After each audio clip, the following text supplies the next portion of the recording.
What are you doing here? What am I doing here? I'm just reading a book in the middle of the forest, on a cliff, watching the sunset. What am I reading? It's called Follow the Equestrian. It's really good. I recommend it to you.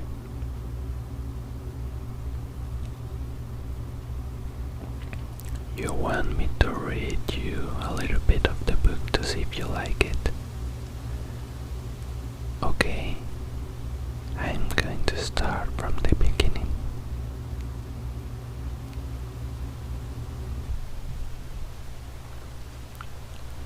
Gray.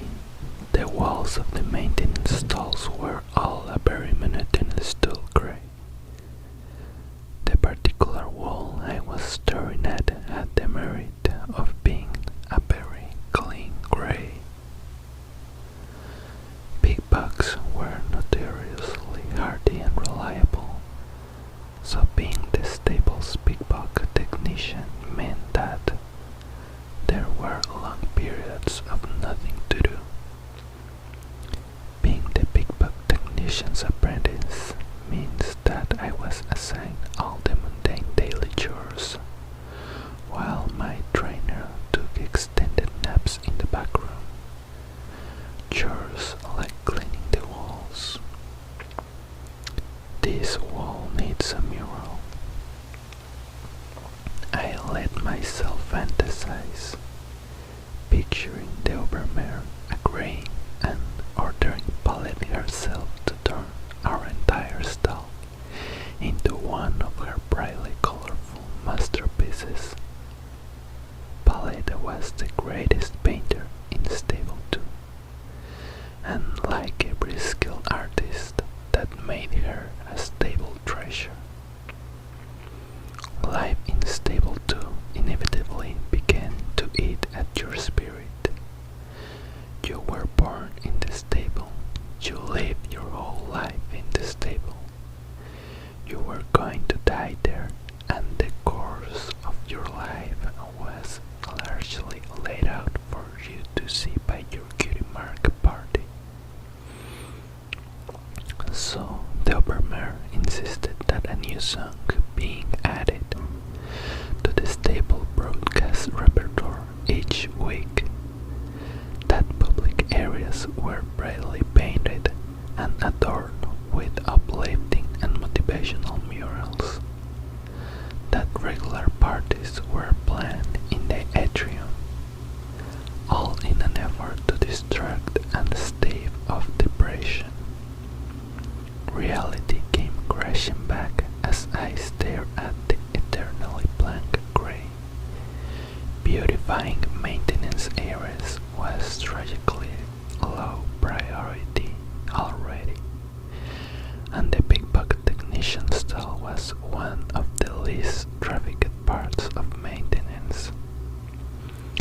I felt my ears drop as I stared to realize that I'd been staring at this same gray wall nearly every day for the rest of my life.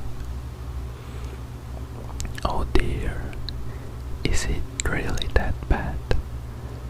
And there she was, Velvet Remedy, the gorgeous charcoal-coated unicorn with streaks of color in her white mane, and with a voice as smooth as silk, and rage as fine as chocolate, was standing in the doorway of my stall. I felt immediately grateful that I had finished the cleaning and simultaneously ashamed that the room was so beneath her.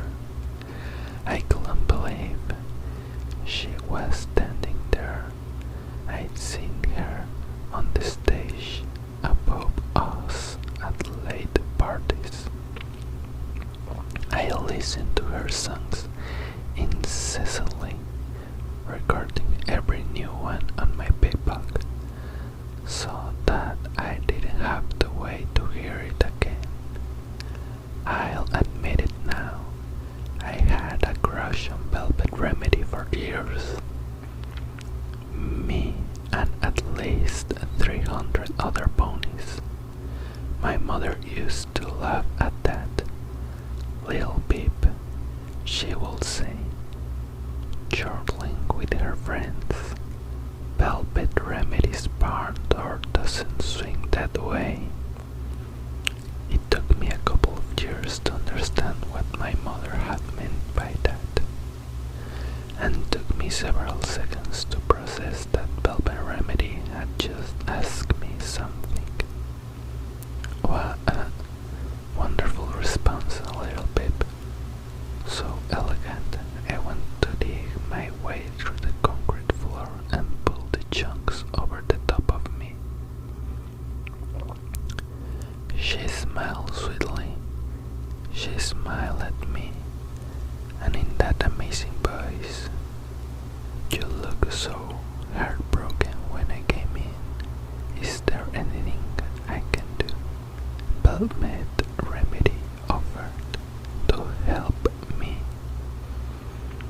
I was shocked back to my senses.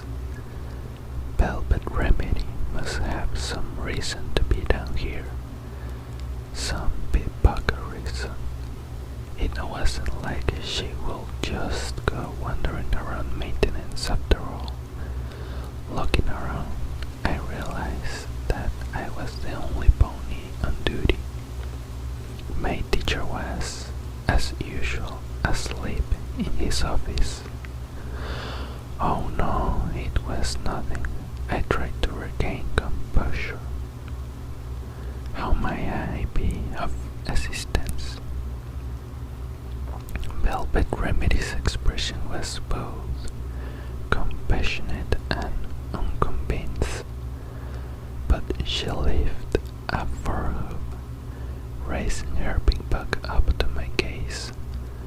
A more elegant model than mine, with her initials and cutie mark. A beautiful bird with wings outstretched and beak open in song, embellishing it tastefully. And I think that's enough. What do you think? Do you like it? Does it catch your interest? Good. Good. And changing the subject. It's beautiful, right? The sunset, I mean. The air moving between the trees. The smell of the forest. Pure and relaxing. That's why I like to come here and read.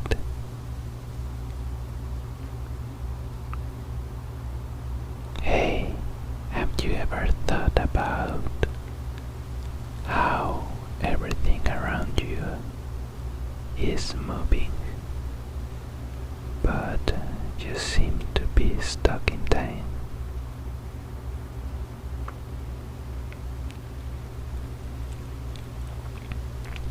You have.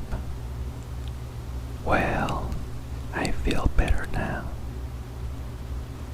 We are not alone in this. And it's okay if we feel that way.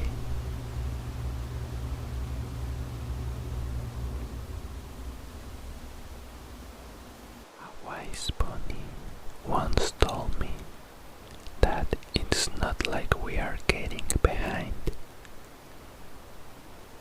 It's that we all walk different paths, and they progress differently. So you shouldn't compare yourself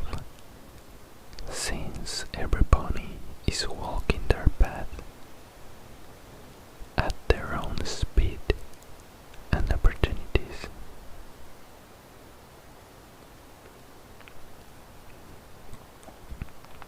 Look, now that the sun has set, the stars are shining so bright.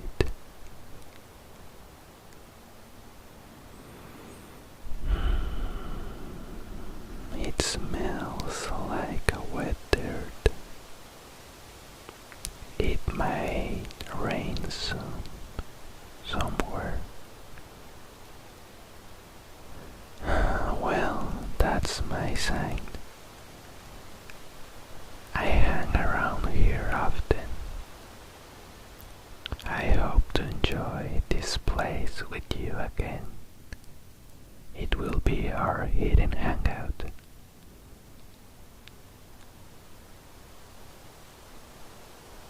Perfect. See you there.